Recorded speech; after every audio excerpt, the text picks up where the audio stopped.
हम लोग बात कर रहे थे आवर्त बीज पादपों में लैंगिक जनन के बारे में।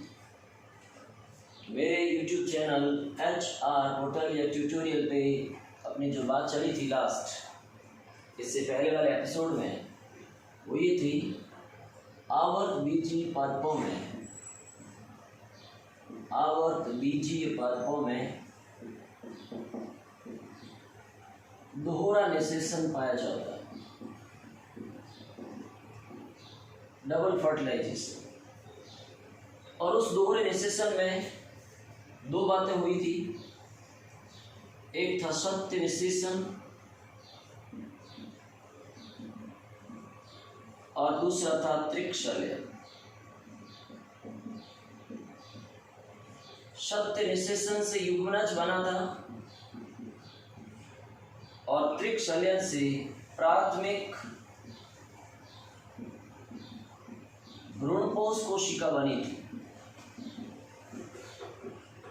ये 2n अवस्था द्विगुणित था, ये 3n अवस्था। जहां कहीं पर भी लैंगिक जनन होता है, उस लैंगिक जनन में 3 प्रवस्थाएं पाई जाती है। एक होती है निषेचन पूर्व प्रवस्था, एक होता है निषेचन, और एक होता है निषेचन पश्चात परिवर्तन।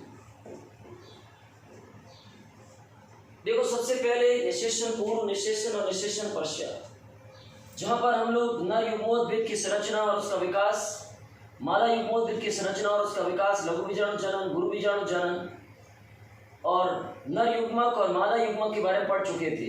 उसके बाद में आवर्त बीजीय पादपों में दोहरे निषेचन के बारे में बात कर चुके थे। अब इसके बाद निषेचन के पश्चात कौन कौन से परिवर्तन होंगे, कौन सी संरचना किसमें परिवर्तित होगी, उसी के बारे में बात की जा रही है। सबसे पहले हमारे पास में आवर्त बीजीय पादपों में दोहरा निषेचन होता है, एक सत्य निषेचन और एक त्रिकशल्यन। सत्य निषेचन में युग्मनज बनता है, युग्मनज आगे जाकर के भ्रूण का परिवर्तन करता है, और त्रिकशल्यन में प्राथमिक भ्रूणपोष केंद्र कोशिका का निर्माण होगा। तो कौन सी संरचना किसमें बदलेगी उसको देखना होगा, लेकिन ध्यान इस बात का रखना है कि आवर्त बीजीय पादपों में सबसे पहला जो परिवर्तन होगा वो हमेशा भ्रूणपोष का परिवर्तन होगा। यानी सबसे पहले आप लिखोगे भ्रूणपोष का परिवर्तन, भ्रूणपोष परिवर्तन। भ्रूणपोष जिसको हम लोग एंडोस्पर्म कहते हैं, भ्रूणपोष या एंडोस्पर्म परिवर्तित हो रहे भ्रूण को पोषण देने का कार्य करता है। यह जो संरचना बनती है वो त्रिकशल्यन की पहली कोशिका से बनेगी। त्रिकशल्यन की प्रथम कोशिका, जिसको हम लोग प्राथमिक भ्रूणपोष केंद्र कोशिका कहते हैं, और इस कोशिका का निर्माण त्रिकशल्यन से हुआ था। अर्थात ये कोशिका त्रिगुणित होती है, या दूसरे शब्दों में ये कहो कि भ्रूणपोष परिवर्तन के लिए PEN प्राथमिक भ्रूणपोष केंद्रक, प्राइमरी एंडोस्पर्मिक न्यूक्लियस, ये इसके लिए प्राथमिक कोशिका है। प्राथमिक कोशिका है, प्राइमरी सेल है, आधारी कोशिका है, बेसल सेल के रूप में कार्य करेगी। सबसे पहला परिवर्तन क्या होगा यहाँ पर? परिवर्तन ये होगा कि यहाँ पर जो सेल पाई जाती है, कोशिका पाई जाती है, प्राथमिक भ्रूणपोष कोशिका, यहाँ पर इसमें समसूत्री विभाजन होंगे, माइटोसिस होगा। लेकिन एक शर्त है, होने वाले समसूत्री विभाजन कौन से रूप में पाए जाएंगे? क्योंकि वहां पर 2 अवस्थाएं होती है, एक होता है केंद्रक विभाजन और एक पाया जाता है कोशिका विभाजन, यानी कोशिका द्रव्य का विभाजन। तो यहाँ पर कोशिका विभाजन की अवस्थाओं के आधार पर हमारे पास में पाए जाने वाला जो भ्रूणपोष होता है, वो भ्रूणपोष 3 प्रकार का होता है। ध्यान दें वापस, भ्रूणपोष जो त्रिगुणित होता है, संकर प्रवृत्ति का होता है, जिसको हम एंडोस्पर्म कहते हैं, 3 प्रकार का होगा। परिवर्तन के आधार पर 3 प्रकार का है। नंबर 1 केंद्रकीय भ्रूणपोष, नंबर 2 कोशिकीय भ्रूणपोष सेलुलर टाइप, और पहला फ्री न्यूक्लियर, और नंबर 3 होलोबियल या मिश्रित प्रकार, होलोबियल या मिश्रित प्रकार, अर्थात परिवर्तन के आधार पर भ्रूणपोष कितने प्रकार का हुआ बोलो? 3 प्रकार का। कौन कौन से 3 प्रकार हुए भ्रूणपोष के? सबसे पहला केंद्रीय भ्रूणपोष या मुक्त केंद्रीय भी कह सकते हो, दूसरा कोशिकीय भ्रूणपोष और तीसरा होलोबियल मिश्रित प्रकार का भ्रूणपोष। सबसे पहले हम बात करेंगे केंद्रीय भ्रूणपोष की बात करते। देखो यहां पर पाई जाने वाली कोशिका, इस कोशिका में सबसे पहले जो आपके पास में भ्रूण सेक, एम्ब्रियो सेक था, भ्रूण कोष था, उसके अंदर यहाँ पर तो आपके पास में युग्मनज बना था और युग्मनज आगे जाकर के भ्रूण का निर्माण कर देगा। ध्रुवीय केंद्र कोशिका है, उस ध्रुवीय केंद्र कोशिका में केवल और केवल केंद्रक विभाजन होंगे और केंद्रकों के विभाजन के पश्चात होने वाले सभी प्रकार के केंद्रक हमारे पास में इस भाग के भित्ति के साथ में व्यवस्थित हो जाएंगे।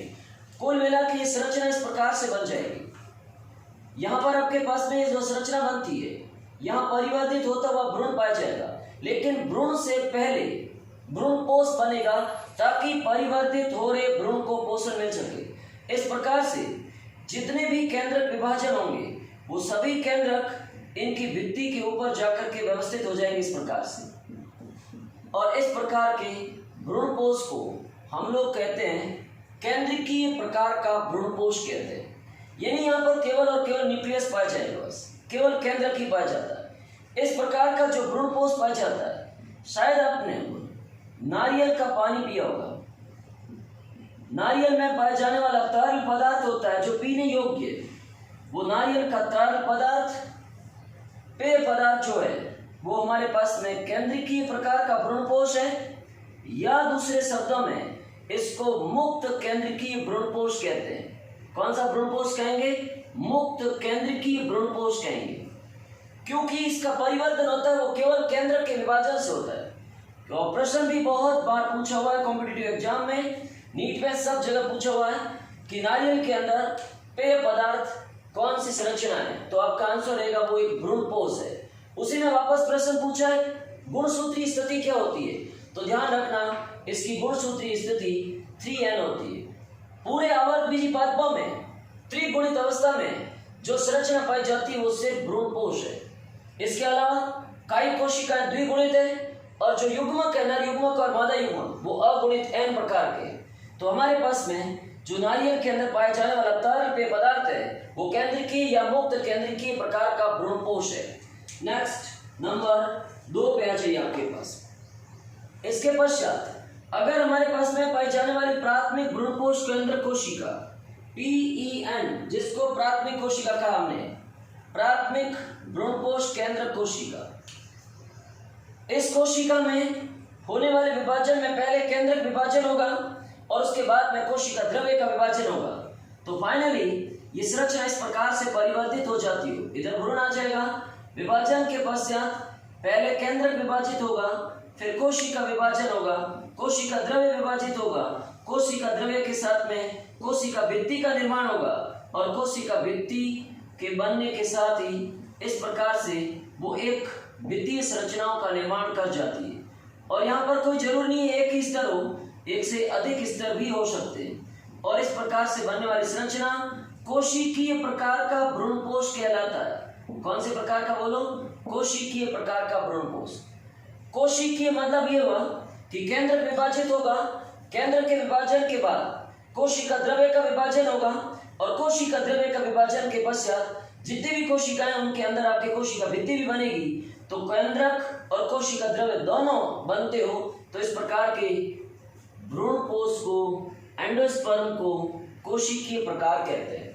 और इसका भी बेस्ट एग्जाम्पल है नारियल के अंदर, कोकोनट में। हालांकि गेमोपेटली के अंदर ऐसा भ्रूणपोष पाया जाता है, लेकिन आपको सबसे बड़ी बात यह है नारियल के अंदर जो भित्तीय भाग होता है, सफेद भित्तीय भाग, जिसको आप गिरी के नाम से जानते हो, नारियल की जो गिरी होती है, सफेद भित्तीय भाग होता है जो खाने योग्य होता है, वो भाग हमारे पास में कोशिकीय प्रकार का भ्रूणपोष है। कौन से प्रकार का भ्रूणपोष है बोलो? कोशिकीय प्रकार का भ्रूणपोष है। कौन से प्रकार का है? कोशिकीय number of cells are arranged, यानी भित्ति जितनी बनी है वो कोशिकाओं से बनी है, और हम उन कोशिकाओं को खाते हैं तो वो कोशिकीय भ्रूणपोष है। तरल पेय पदार्थ पीते हो तो वो केंद्रकीय प्रकार का भ्रूणपोष है। नेक्स्ट नंबर 3, होलोबियल या मिश्रित भ्रूणपोष। जो प्राथमिक भ्रूणपोष केंद्र कोशिका, प्राथमिक भ्रूणपोष केंद्र कोशिका, यहाँ पर आपके पास में ये सेल है जिसको आपने PEN कहा है। इस कोशिका के अंदर प्रथम विभाजन केंद्रकों का होगा, और प्रथम विभाजन केंद्र के होने के साथ ही दोनों केंद्रक विपरीत ध्रुवों पर चले जाएंगे।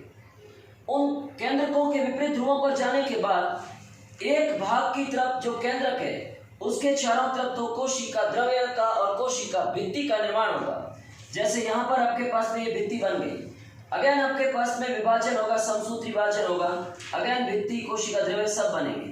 यहाँ पर लगातार इस प्रकार से केंद्र विभाजन, केंद्र के बाद में कोशिका द्रव्य का विभाजन, कोशिका द्रव्य के बाद में भित्ति का निर्माण होगा। लेकिन दूसरी तरफ जहाँ पर आपके पास में केवल और केवल केंद्रक ही व्यवस्थित रहते हैं, यानी केवल और केवल जो व्यवस्था क्रम पाया जाता है वो केंद्रकों का ही व्यवस्था क्रम पाया जाता है। किसका व्यवस्था क्रम है? यानी होने वाला विभाजन केवल केंद्रकों में ही होता है। तो ये हमारे पास में एक तरफ तो कौन सा भ्रूणपोष हुआ? केंद्रकीय भ्रूणपोष हुआ। दूसरी तरफ कौन सा भ्रूणपोष हुआ? कोशिकीय भ्रूणपोष। अर्थात फाइनली वी कैन सी, कुल मिला के हम ये लोग कह सकते हैं कि हमारे पास में पाया जाने वाला एक ही भाग में भ्रूणपोष के दो प्रकार होंगे, एक तरफ केंद्रकीय एक शीर्ष पर और दूसरे शीर्ष पर कोशिकीय प्रकार है। जहां पर केंद्रकीय और कोशिकीय दोनों प्रकार के भ्रूणपोष पाए जाते हो, इस प्रकार के भ्रूणपोष को होलोबियल भ्रूणपोष या दूसरे शब्दों में मिश्रित प्रकार का भ्रूणपोष कहते हैं, क्योंकि ये केंद्रकीय और ये कोशिकीय दोनों प्रकार के भ्रूणपोष एक ही भाग में पाए जाते हैं। इसी को होलोबियल कहते हैं, इसी को मिश्रित भ्रूणपोष कहते हैं। यहाँ पाए जाने वाला जो मिश्रित भ्रूणपोष है वो आपके पास में विशेष रूप से जितने भी हमारे पास में पोएसी के फैमिली अर्थात घास फूल है, घास फूल के अंदर इस प्रकार का भ्रूणपोष पाया जाता है। घास फूल मतलब बाजरा, मीट, मेज, इन सब के अंदर इस प्रकार का भ्रूणपोष पाया जाता है। तो ये था अवर बीज पादपों में भ्रूणपोष का परिवर्तन। अर्थात आप ये कहोगे कि जब भी निषेचन के पश्चात पहला परिवर्तन होगा, सबसे पहला परिवर्तन हमेशा भ्रूणपोष का परिवर्तन होगा, क्योंकि पहले भ्रूणपोष बनेगा तभी परिवर्तित हो रहे भ्रूण को पोषण मिलेगा। तो सबसे पहले त्रिकशल्यन हुआ, त्रिकशल्यन से प्राथमिक भ्रूणपोष केंद्र कोशिका बनी जो त्रिगुणित है। उस प्राथमिक केंद्र कोशिका के अंदर जो आपके पास में विभाजनों के आधार पर बनने वाला भ्रूणपोष तीन प्रकार का होगा, केंद्रकीय या मुक्त केंद्रकीय भ्रूणपोष, कोशिकीय भ्रूणपोष, होलोबियल या मिश्रित प्रकार का भ्रूणपोष। और तीनों के एग्जाम्पल और डायग्राम्स आ जाएंगे। यहाँ पर आपके पास में जस्ट आपके बुक में जो स्लाइड्स दी गई है उसी को एक बार आप चेक कर सकते हो कि किस प्रकार से भ्रूणपोष का परिवर्तन हुआ है। सबसे पहला केस आप लोग चेक करेंगे, केंद्रकीय प्रकार का भ्रूणपोष, कोशिकीय प्रकार का भ्रूणपोष, और उसके बाद पाया जाने वाला मिश्रित या होलोबियल प्रकार का भ्रूणपोष है। यहाँ पर आप चेक करेंगे ये पूरा का पूरा इसका कोशिका द्रव्य है। यहाँ पर ये ध्यान रखना भ्रूण है, परिवर्तित हो रहा भ्रूण यहाँ पाया जाएगा, और इस परिवर्तित हो रहे भ्रूण के साथ में चारों तरफ ये भाग है वो भ्रूणपोष है, त्रिगुणित है, 3n अवस्था में, गुणसूत्रों की संख्या 3 टाइम्स है। और लेकिन ये संरचना है सब की सब केंद्रक है, सारी संरचना केंद्रक है। केंद्रीय भाग भित्ति का पाई जाती है और भित्ति के साथ में केंद्रक व्यवस्थित रहता है, और उसी को अपन कहते हैं केंद्रकीय प्रकार का भ्रूणपोष। इसके बाद में कोशिकीय प्रकार के भ्रूणपोष में चाहिए। यहाँ पर जो कोशिकीय प्रकार का भ्रूणपोष है ये परिवर्तित हो रहा भ्रूण है, और उसके साथ में प्रथम कोशिका विभाजन के बाद केंद्र बना, केंद्र के बाद में कोशिका द्रव्य, और कोशिका द्रव्य के बाद कोशिका भित्ति बनी। लेकिन हर बार विभाजन में यही प्रक्रिया आती गई, केंद्र, कोशिका द्रव्य, भित्ति, भित्ति, इस प्रकार से सारी कोशिकाएं में ही व्यवस्थित हो जाती है। इसको कोशिकीय प्रकार का भ्रूणपोष कहते हैं। और तीसरा प्रकार हमारे पास में होलोबियल प्रकार का भ्रूणपोष है। होलोबियल प्रकार के भ्रूणपोष में प्रथम विभाजन केंद्रक का होगा, दोनों केंद्रक विपरीत ध्रुवों पर चले जाएंगे, और दोनों केंद्रकों के विपरीत ध्रुवों पर जाने के बाद हमारे पास में जो सबसे बड़ा परिवर्तन आएगा वो ये आएगा कि यहाँ पर बनने वाली जो संरचना होगी, एक तरफ केंद्रक रहेगा, दूसरी तरफ कोशिका खुद रहेगी। तो यहाँ पर आपके पास में ये सारे केंद्रक है, और इधर आपके पास में इस ध्रुव के साथ में कोशिका है। तो इस प्रकार के केंद्रकीय और कोशिकीय दोनों प्रकार का भ्रूणपोष होने के कारण इसको होलोबियल प्रकार का भ्रूणपोष कहते हैं।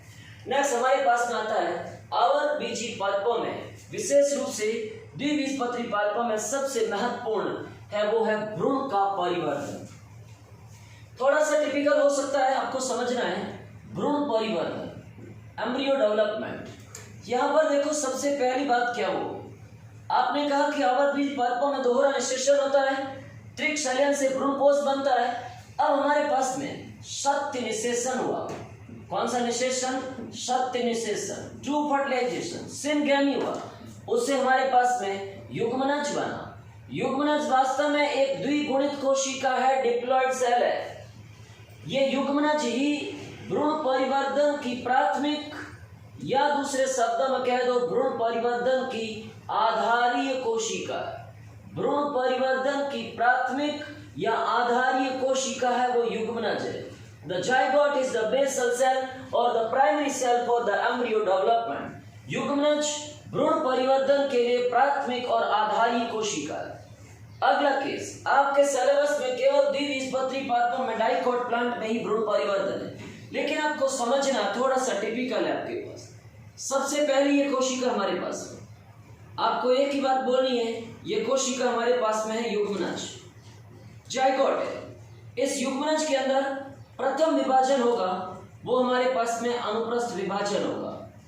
अनुप्रस्थ ट्रांसफर डिवीजन होगा और उस ट्रांसफर डिवीजन से हमारे पास में दो सेल बन जाएगी, दो कोशिकाएं बनेगी। एक कोशिका बनेगी वो हमारे पास में आधारीय कोशिका है, बेसल सेल है, और दूसरी हमारे पास में शीर्षस्थ कोशिका है, एपिकल सेल और बेसल सेल। कितने प्रकार की कोशिकाएं हैं? दो प्रकार की। कौन कौन से? एक तो आधारीय कोशिका और एक शीर्षस्थ कोशिका। सबसे पहला केस ये आधारीय और शीर्षस्थ कोशिका में, यहाँ जितने आधारीय कोशिका है उसमें सभी विभाजन अनुप्रस्थ होंगे। बार बार आपको रटना नहीं, पढ़ना ना पड़े, इसीलिए एक ही बोल दो, इसमें जितने भी विभाजन होंगे सारे विभाजन अनुप्रस्थ होंगे। एक तंतुवत संरचना बनेगी, शीर्षस्थ कोशिका निलंबित के रूप में कार्य करेगी, तो कुल मिला के 8 से 10 कोशिकीय संरचना बनेगी। आप इसको एक साथ में यूं समझ सकते हो, यहाँ पर पहली कोशिका बनी, इसमें विभाजन हुआ 2 बनी, फिर अब दोनों विभाजन हुआ 4 बनी, चारों में विभाजन हुआ 8 बन गई। इस प्रकार से हमारे पास में ये कोशिकाएं सारी की सारी संरचना होंगी और लास्ट कोशिका बड़ी बन जाती है। ये पूरी संरचना आधारीय कोशिकाओं में परिवर्तन होगा। बड़ी कोशिका जो बनती है उसको शुष्कांग हॉस्टोरिया कहते हैं। ये शुष्कांग हॉस्टोरिया क्या करता है? भ्रूण पोष से परिवर्तित हो रहे भ्रूण के लिए पोषण का अवशोषण करता है। परिवर्तित हो रहे भ्रूण के लिए पोषण का अवशोषण करता है, वो शुष्कांग करता है। भ्रूण को होल्ड करके रखता है, धारण करके रखता है, वो निलंबक रखता है। सस्पेंसर कहते हैं इसको, निलंबक के नाम से जाना जाता है, सस्पेंसर। ये सारी संरचनाएं आधारीय कोशिका से बनी है, अनुप्रस्थ विभाजन से बनी है। अब ध्यान देना है आगे भ्रूण परिवर्तन का। शीर्षस्थ कोशिका ही हमारे पास में भ्रूण कोशिका के नाम से जानी जाती है, ध्यान रखें। The apical cell is the embryological cell, यही वास्तविक भ्रूण कोशिका है। ध्यान दें, ये पहली कोशिका हमारे पास में, यहां से बनी आधारीय कोशिका। इसमें प्रथम विभाजन होगा वो लॉन्गिट्यूडनल डिवीजन होगा, अनुदैर्घ्य प्रकार का विभाजन होगा। अनुदैर्घ्य प्रकार का विभाजन लॉन्गिट्यूडनल होगा, लंबाई के साथ। कितनी कोशिकाएं बनी? 2। अगेन आपके पास में अनुदैर्घ्य प्रकार का विभाजन होगा।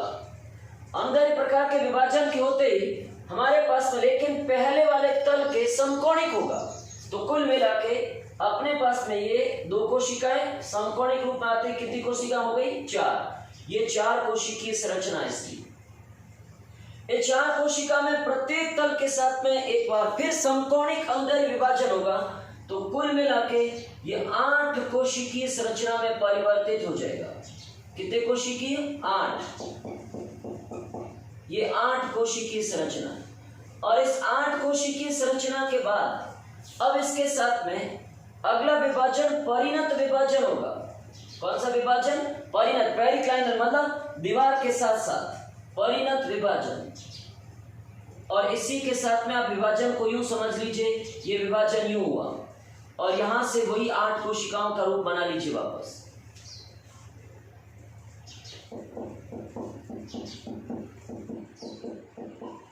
इस प्रकार से।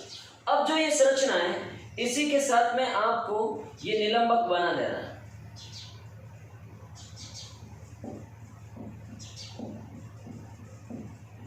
और ये इसका सूचकांक ऑस्ट्रेलिया है। इस प्रकार से जो संरचना बनी है वो हमारे पास में कहलाता है गोलाकार भ्रूण कहलाता है। ग्लोबुलर भी कह सकते हैं, गोलाकार भ्रूण है। इस गोलाकार भ्रूण में अब अनियमित विभाजन होंगे, ध्यान रखना, इरेगुलर होंगे, अनियमित। इसी संरचना में अनियमित विभाजन होने से ये संपूर्ण संरचना हृदयाकार रूप में आ जाती है, हार्ट सेल। और उसी के साथ में वही आपके पास में निलंबक बना लीजिए, निलंबक के साथ में लास्ट में सूचकांक बना लीजिए। ये हृदयाकार भ्रूण है, हृदयाकार हार्ट सेल एम्ब्रियो। और जो आपके पास में हृदयाकार भ्रूण बना है, अगेन इसके अंदर अनियमित विभाजन होंगे, अनियमित विभाजन। इन अनियमित विभाजनों से ये संपूर्ण संरचना इस प्रकार से परिवर्तित हो जाएगी।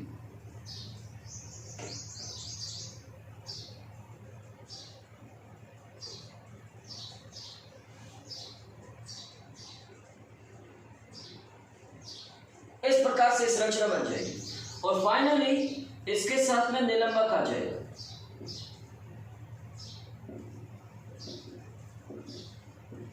और ये संरचना इस प्रकार से बनेगी। अब ये आपके पास में कहलाता है परिपक्व द्विबीजपत्री भ्रूण कहलाएगा। अब आपको क्या चेक करना, देखो सबसे पहले आपको चेक ये करना है, ये वाली संरचना तो कहलाती है सूचकांक, ये वाली संरचना कहलाती है निलंबक सस्पेंसर। और ये दोनों जो लाइन आपको दिख रही है इनको हम लोग बीजपत्र बोलते हैं। और बीजपत्र कितने गिनो, 2 है, 1 और 2। तो बीजपत्र 2 होने के कारण ये द्विबीजपत्री भ्रूण होगा। और ये वाली जो जहां दोनों बीजपत्र आकर के मिलते हैं इसको वास्तव में हम भ्रूणाक्ष कहते हैं। रियल में जो भ्रूण पाया जाता है वो यहीं पर पाया जाता है, भ्रूणाक्ष, भ्रूण का अक्ष है। और इसके ऊपर यहाँ 2 संरचना, एक इधर है और एक इस तरफ है। ये वाली जो संरचना है वो संरचना हमारे पास में प्रांकुर कहलाती है। क्या कहलाती है? प्रांकुर कहलाती है। ऊपर ये जो संरचना है वो मूलांकुर कहलाती है। अब ध्यान दें, प्रांकुर से जब अंकुरित होगा तो प्रो बनेगा, तना बनेगा, और मूलांकुर से मूल बनेगी। तो कुल मिला के हमारा जो भ्रूण है इन दोनों बीजपत्रों के मध्य में पाया जाता है। ये वाली संरचना सूचकांक है, जो भ्रूण पोष पहले बना था उससे पोषण का अवशोषण करेगा, ये इसको धारण करके रखता है, निलंबक है, सस्पेंसर है। ये दोनों बीजपत्र है, ये भ्रूणाक्ष है, ये प्रांकुर चोल है इधर, और ये मूलांकुर चोल। क्लियर? तो इस प्रकार से हमारे पास में आवर्त बीजपादप में द्विबीजपत्री भ्रूण का परिवर्तन आपके सिलेबस में 3 मार्क्स का क्वेश्चन भी आता है। किस प्रकार से होगा? तो सबसे पहला आपका आंसर रहेगा सत्य निषेचन से होगा। सत्य निषेचन से युग्मनज कोशिका बनेगी, प्राथमिक कोशिका कहते हैं, आधारी कोशिका कहते हैं। समसूत्री विभाजन होंगे। किस प्रकार से विभाजन होगा चेक करें। पहले युग्मनज कोशिका में अनुप्रस्थ विभाजन होगा, 2 कोशिकाएं बनी, एक आधारी और एक शीर्षस्थ। शीर्षस्थ कोशिका ही कहलाती है भ्रूण कोशिका। आधारी कोशिका में सारे विभाजन अनुप्रस्थ होंगे, 6 से 8 कोशिका की संरचना बनेगी। लंबी जो संरचना है वो निलंबक है और अंतिम कोशिका वो शुष्कांग है। उसके बाद अब हमारे पास में भ्रूण कोशिका रही, उसमें अंदर विभाजन होगा, 2 कोशिकाएं बनेगी, दोनों में फिर अंदर विभाजन होगा, 4 कोशिकाएं बनेगी, चारों में फिर अंदर विभाजन होगा, 8 कोशिकाएं बनेगी, 8 कोशिकाओं में परिणत विभाजन होगा, 8 कोशिकाओं के 2 स्तर बन जाएंगे। एक बाह्य स्तर होगा जो आवरण का निर्माण करेगा, एक अंतर स्तर होगा जो भ्रूण का निर्माण करेगा। इस प्रकार की अवस्था को गोलाकार भ्रूण कहते हैं। इस गोलाकार भ्रूण में अनियमित विभाजन होंगे जिससे संरचना हृदयाकार भ्रूण में परिवर्तित हो जाएगी। हृदयाकार भ्रूण में अगेन अनियमित इरेगुलर डिवीजन होंगे। अनियमित विभाजनों से ये संरचना परिपक्व भ्रूण में बदल जाएगी, जिसमें ये दोनों इसके बीजपत्र हैं, ये भ्रूणाक्ष भाग है, प्रांकुर है, मूलांकुर है, निलंबक है और शुष्कांग है। तो यह है आपके पास में द्विबीजपत्री पादपों में भ्रूण परिवर्तन की प्रक्रिया और उसका परिपक्व भ्रूण का नामांकित चित्र बनाने का प्रश्न भी आपसे पूछा जाता है। तो ये रहेगा, इससे आगे के जो भी परिवर्तन है वो हम नेक्स्ट प्रोसेज में बात करेंगे। है अभी देखो आपके पास में आपके बुक के हिसाब से ही एक बार चेक कर सकते हो। कि जो आपके बुक में दे रखा है उसी के डायग्राम को चेक कर लें। सबसे पहले ये अपने पास में भ्रूणीय कोशिका रही। उस भ्रूणीय कोशिका में पहला परिवर्तन है वो इस प्रकार से देखो। सबसे पहला भाग है वो ये वाली कोशिका युग्मनज हुई। युग्मनज में प्रथम विभाजन हुआ, 2 कोशिका बनी। देखो आधारी कोशिका और शीर्षस्थ कोशिका। और आपके बुक में ऊपर साफ लिखा है भ्रूणीय कोशिका, आधारी कोशिका, आधारी से निलंबक बनेगा और भ्रूणीय कोशिका से आपके पास में क्या बनेगा, भ्रूण बनेगा। और उसके बाद में आपके पास में ये कोशिका जितनी भी है, ध्यान रखना, जिस तरफ भी आधारी कोशिका लेके चले वो आप पे निर्भर करेगा। शीर्षस्थ से हमेशा भ्रूण बनता है, आधारी से हमेशा निलंबक बनता है, यही दिमाग में रखना आपको। तो एक आपके आधारी और एक शीर्षस्थ हुई। हमने डायग्राम को उल्टे फॉर्म में लिया था आपके पास में, लेकिन ध्यान यही रखना है शीर्षस्थ से भ्रूण बनेगा और आधारी से निलंबक बनेगा। लेकिन आधारी कोशिका में सारे विभाजन अनुदैर्घ्य प्रकार से अनुप्रस्थ होंगे। यहाँ देख सकते हो 1 से 2 बनी, 2 से 4 बनी, 4 से 8 बनी, 8 से 16, इस प्रकार से इस रचना आगे से आगे बढ़ती जाएगी। और उसके बाद हमारे पास में मेन काम है भ्रूणीय कोशिका में। ये भ्रूणीय कोशिका में एक कोशिका थी, इसमें ये आपके पास में विभाजन हुआ अनुदैर्घ्य। कितनी कोशिका हो गई, 2 में फिर विभाजन हुआ 4 बनी, 4 में फिर विभाजन हुआ 8 बन गई, अष्टांग मतलब 8 में फिर विभाजन अनियमित रूप से आपके पास में परिणत विभाजन हुआ जिसमें 2 स्तर बन गए। देखो ये बाहरी स्तर और ये आंतरिक स्तर। इसके बाद में इसमें अनियमित परिवर्तन हुए जिससे ये प्राक भ्रूण मतलब प्राथमिक भ्रूण बन जाता है, आप चेक कर सकते हो। और उसके बाद ये देखो डर्मेटोजन बाह्य त्वचा है, पेरिग्लैम, ये सारी बाह्य आवरण बन जाएगा। लेकिन 20 वाली संरचना वो भ्रूण है। इसी के संरचना में परिवर्तित होते हुए पहला वो गोलाकार हो गया, गोलाकार, ये गोलाकार भ्रूण मैंने चित्र बनाया था वही ये गोलाकार है। और ये आपके पास में हो जाएगा हृदयाकार भ्रूण। कौन सा भ्रूण हो जाएगा, हृदयाकार। हृदयाकार के बाद में ये परिपक्व भ्रूण है। परिपक्व भ्रूण में आपके पास में ये दोनों बीजपत्र है, साफ लिखा है। इधर की संरचना प्रांकुर है और ऊपर की संरचना मूलांकुर है। मूलांकुर से मूल बनेगी, प्रांकुर से प्रो बनेगा।